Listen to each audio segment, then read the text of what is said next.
بسم اللہ الرحمن الرحیم۔ الصلاۃ والسلام علیک یا رسول اللہ وعلی آلک و صحابک یا حبیب اللہ۔ اللہم صلی علی محمد وعلی آل محمد۔ اللہم صلی علی محمد و آل محمد۔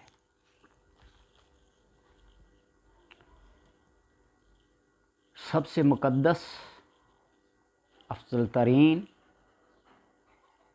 راتیں یہی ذی الحج کی راتیں ہیں، جن کی اللہ تبارک و تعالیٰ نے قسم کھائی ہے ان 10 راتوں کی۔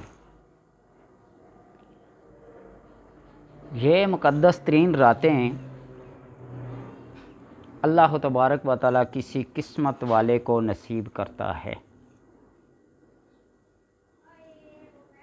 ارشاد ہے کہ ہر شب جمعہ کو 6 رکعت نماز نفل پڑھے جو کوئی، اور ہر رکعت میں سورہ فاتحہ کے بعد سورہ اخلاص 15 بار پڑھے تو پروردگار عالم اس کو بخش دے۔ یہ لمحات بار بار کہہ رہا ہوں کہ قسمت والوں کو ملتے ہیں۔ یوم ترویہ، جس دن حضرت ابراہیم علیہ السلام نے خواب دیکھا اور خواب میں یہ حکم دیا گیا کہ اپنے بیٹے کو ذبح کرو۔ یا بنی انی اری فی المنام انی اذبحک فانظر ماذا تری قال یا ابت افعل ما تؤمر ستجدنی ان شاء اللہ۔ یہ جو تربیت ہے، سکھائے کس نے اسماعیل کو آداب فرزندی، یہ وہ رات تھی جس رات کو حضرت ابراہیم علیہ السلام نے خواب دیکھا، اور بلا شک و شبہ، بلا ریب، بلا تردد آپ اپنے بیٹے کو لے کے قربان کرنے کے لیے چل پڑے۔ شیطان نے طرح طرح کے وسوسے ڈالے۔ رحمان جو دکھاتا ہے وہ بالکل حق اور سچ ہے، اور اس کے مقابلے میں شیطان کی کیا اہمیت ہے۔ تو اس لیے اس یوم ترویہ کو روزہ اور شب ترویہ کو نوافل ادا کرنا، 7ویں اور 8ویں تاریخ کو 6 رکعت نماز نفل ایک سلام کے ساتھ پڑھے، اور پہلی رکعت میں سورہ فاتحہ کے بعد سورہ عصر، اور دوسری رکعت میں لإلاف قریش، اور تیسری رکعت میں سورہ کافرون قل یا ایھا الکافرون، اور چوتھی رکعت میں اذا جاء نصر اللہ۔ پہلی میں والعصر، دوسری میں لإلاف قریش، تیسری میں قل یا ایھا الکافرون، چوتھی میں اذا جاء نصر اللہ والفتح۔ یہ 4 رکعتیں پڑھیں ایک سلام کے ساتھ، اور پھر سلام کے بعد 2 رکعت اور پڑھے، یعنی 4 ایک سلام کے ساتھ اور 2 ایک سلام کے ساتھ، 6 رکعت پڑھے، اور ہر رکعت میں سورہ اخلاص 100 بار پڑھے، تو اس کا بے حد ثواب ہے، اور 100 برس کی عبادت کا ثواب اس کے نامہ اعمال میں لکھا جاتا ہے۔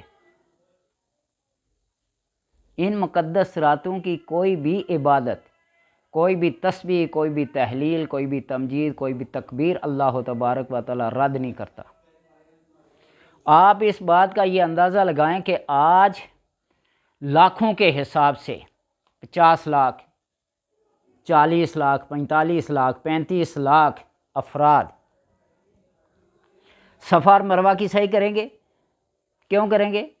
ایک خاتون نے، جس نے اپنی زندگی اللہ تبارک و تعالیٰ کی رضا کی خاطر صبر سے، تحمل سے، بردباری سے، مصیبت مصائب کو برداشت کر کے آج اس کی سنت کی ادائیگی کے لیے کتنے لاکھ لوگ اس صفا اور مروہ کی سعی کریں گے؟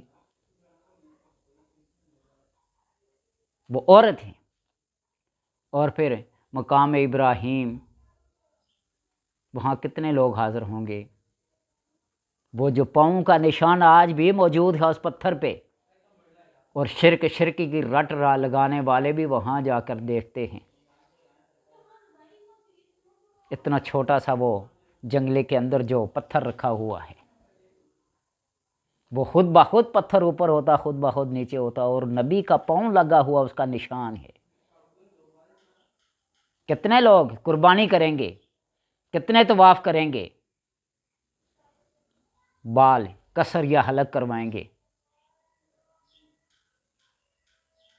تو اس عظیم سنت کی پیروی کرنے کے بعد جو ثواب ملتا ہے نا، وہ حاجیوں سے پوچھیں یا طواف کرنے والوں سے پوچھیں، یا اللہ تبارک و تعالی جب ان کا نامہ اعمال ان کے سامنے پیش کرے گا تو پھر فرماتا میں نے اس کو گناہوں سے ایسے پاک کر دیا جس طرح کہ اس کی ماں نے اس کو پہلے دن اپنے بطن سے جنم دیا، جس طرح وہ گناہوں سے پاک ہوتا ہے۔ کعبے کو یوں کر کے سلام کرنا، سبحان اللہ والحمد للہ ولا الہ الا اللہ واللہ اکبر ولا حول ولا قوۃ الا باللہ العلی العظیم کہہ کر یوں اس کو ہاتھ رکھ کے سلام کرنا، اس کا ہی کتنا بڑا اجر و ثواب ہے۔ تو اس لیے حضرت خلیل اللہ علیہ السلام نے اپنی بیٹے کو قربان کر کے آنے والی نسلوں کے لیے ایک سنت چھوڑ دی کہ تم بیٹوں کو قربان نہ کرنا، تم صرف جانوروں کو قربان کرنا اپنی استطاعت کے مطابق۔ اور آج لوگ اعتراض کرتے ہیں جی 2 4 6 قربانیاں کرنے کی کیا ضرورت ہے؟ یہ کسی محلے کے غریب مسکین بیوہ یتیم کو کیا کر دیں؟ پیسے دے دیں؟ کیا یہ تمہارے گھر کا قانون ہے؟ یہ اللہ تبارک و تعالیٰ کا قانون ہے، اس کی شریعت ہے، اس کے احکامات ہیں جس کی پیروی کی جا رہی ہے۔ اور پھر ابراہیم خلیل اللہ نے اپنے بیٹوں میں سے حضرت اسماعیل کو، جس کا حکم ہوا ذبح ہونے کا، ذبح کر دیا، اور پھر فدیناہ بذبح عظیم کے نام سے قیامت تک لوگ اس کی تلاوت کرتے رہیں گے۔ تو لہٰذا جو کہ بندہ ان رکعتوں کو اس ترتیب کے ساتھ پڑھے گا تو اللہ تبارک و تعالیٰ اس کے نامہ اعمال میں بے شمار حساب لکھے گا اور اس کو بخش دے گا۔ اللہم اغفر لی ولوالدی وللمؤمنین والمؤمنات والمسلمین والمسلمات الاحیاء منہم والاموات انک مجیب الدعوات یا رافع الدرجات یا قاضی الحاجات یا ارحم الراحمین۔ سب کے لیے پڑھیں، اللہ تبارک و تعالیٰ سب کی بخشش فرمائے، سب کو اپنے احاطہ رحمت میں لے کر جنت الفردوس میں اعلیٰ مقام عطا کرے۔ اللہ سے دعا ہے کہ ہر انسان کو یہ رکعتیں، یہ ساعتیں، یہ نمازیں، یہ تکبیرات، یہ تحلیلات، یہ تمجیدات پڑھنے کی توفیق عطا فرمائے، اور اللہ اپنے قرب خاص میں ان لوگوں کو جگہ عطا فرمائے۔